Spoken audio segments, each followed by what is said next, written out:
Bueno, en esta oportunidad les voy a explicar un poquito del por qué y para qué se llegó a la convocatoria de una Asamblea Nacional Constituyente. En la historia política se puede afirmar que Colombia, como Estado-nación, ha sido uno de los países que más ha respetado la democracia, aunque en algunos casos solo de papel. Pero llegó el Frente Nacional, que fue un ataque directo a lo que conocemos como democracia.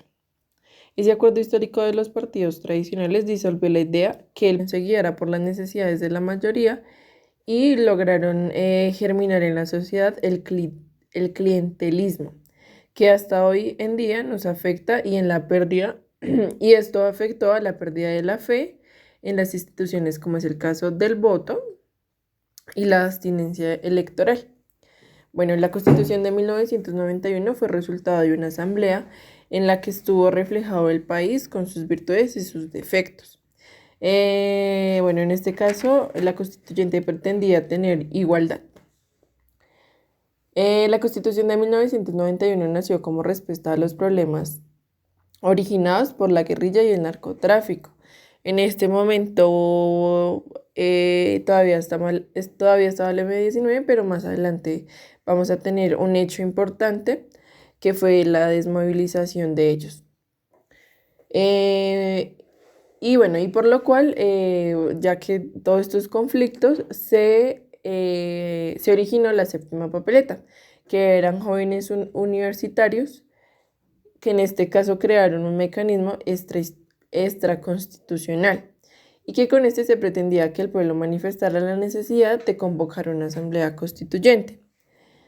Bueno, ¿y por qué se llamaba séptima papeleta? Bueno, porque en las elecciones del 11 de marzo de 1970 al elector se le entregaban 6 papeletas.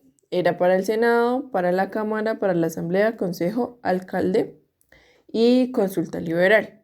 Y la séptima papeleta sería para convocar a una Asamblea Constituyente.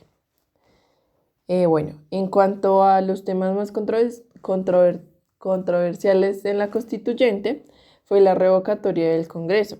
La propuesta permaneció en la mente de Álvaro Gómez, quien pensaba que era una forma de blindar la nueva carta. El 8 de diciembre de 1990 se eligieron los 70 constituyentes que escribieron la actual Carta Magna del país. Por primera vez en más de un siglo no había un grupo que pudiera ostentar la mayoría absoluta, en este caso el M-19, que era recién desmovilizado. El resultado electoral más importante de la historia de la izquierda hasta hoy, creando una diversidad por primera vez entera en Colombia y en conclusión dejando los resultados más destacados. También tenemos que tener en cuenta que durante la Constitución de 1991 se tuvo muy en cuenta campesinos, deportistas, políticos para ser parte de ella. La idea de esa la idea de esa constituyente era no discriminar a ningún participario que tuviéramos en el Estado y así dejar huella, digamos, una huella política, mientras en el Senado, en la Asamblea, pues no le ponían como mucha atención a esta nueva convocatoria. Una constituyente para la convivencia por Horacio Serpa. La Constitución de 1886, impuesta por el entonces presidente Rafael Núñez, quien después de derrotar a las fuerzas de la oposición en la Guerra Civil de 1885, después de la batalla de Humareda, el presidente sale a proclamar su victoria. Es quien impone la nueva Constitución a dedo, imponiéndole al país designios políticos del vencedor, que sean conservadores, autoritarios y centralistas.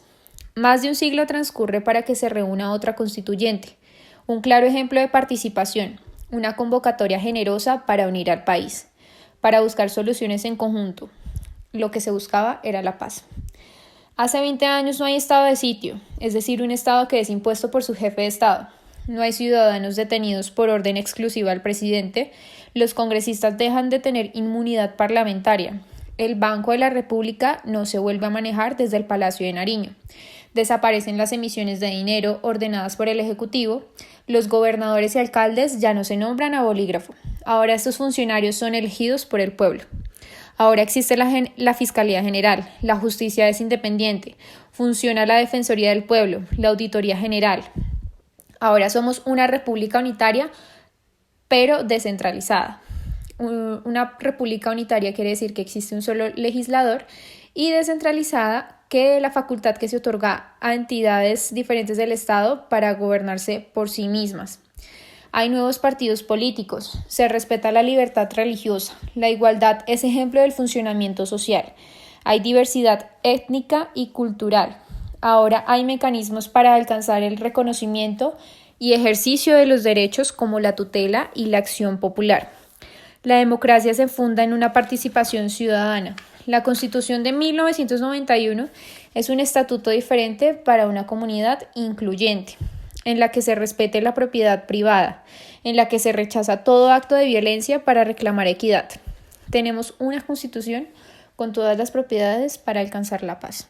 Se cambió el modo de ser colombiano, ya que tras 20 años de prueba y modificaciones en la Constitución de 1991, se introdujo con esta un cambio profundo, ya que antes los colombianos debían ser católicos porque así lo exigía la Constitución. Debían ser del Partido Liberal o Conservador. Aparece con la Constitución de 1991 los raizales, un grupo étnico afrocaribeño, los indígenas y la necesidad de oír su voz para nuevos proyectos. Hay practicantes de otras religiones y los ateos. Cada uno hoy tiene un espacio de reconocimiento en Colombia. Se irrumpen los derechos con mecanismos eficaces de protección como lo es la tutela y la acción popular anteriormente mencionada. La Carta de los Derechos es propiedad colectiva, dijo Humberto de la Calle. Ahora hay derecho al libre desarrollo de la personalidad, a la habeas data, al ocio, a la participación ecológica, etc. La tutela por fin responde a la necesidad de justicia, tantas veces postergada. La Corte Constitucional ha hecho un trabajo monumental en la incorporación de derechos a la vida real y de los ciudadanos. Aun con ciertos abusos de la tutela, no ha sido un escudo contra la voluntad oficial. Se ha ampliado el campo de aplicación real de los derechos económicos y sociales.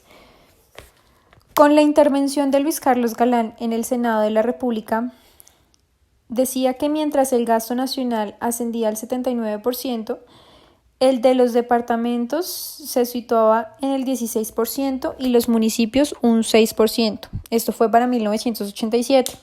Para 1983 la situación era aún más grave, ya que la nación disponía de un 80% del gasto público total y los municipios de un 5%. Hoy en día esto ya ha cambiado, ya que el ingreso de las naciones asciende al 50%, aunque se reconoce el nuevo desafío de la política armada e infestada de bandas criminales, como la necesidad de cambiar las regalías. Hay cambios monumentales en la inflación, ya que antes esta inflación atentaba contra el bolsillo de los asalariados, con un 28% de inflación. Hoy en día está cerca del 3,9%. La Constitución establece el derecho de la comunidad organizada y de agentes privados para prestar servicios públicos con sujeción al control del Estado a través de superintendencias.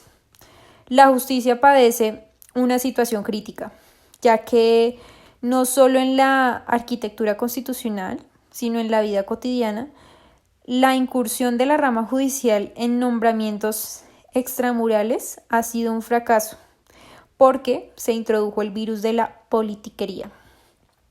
La política no mejoró, los partidos no han logrado una institucionalidad moderna, pero sin embargo los presidentes Gómez, Serpa y Navarro actuaron con tino y eficacia. La constituyente ha sido un trabajo limpio. Misael Pastrana aportó la ecología, un momento inolvidable en el que se ve la cara del Estado de Derecho. Un cambio de paradigma.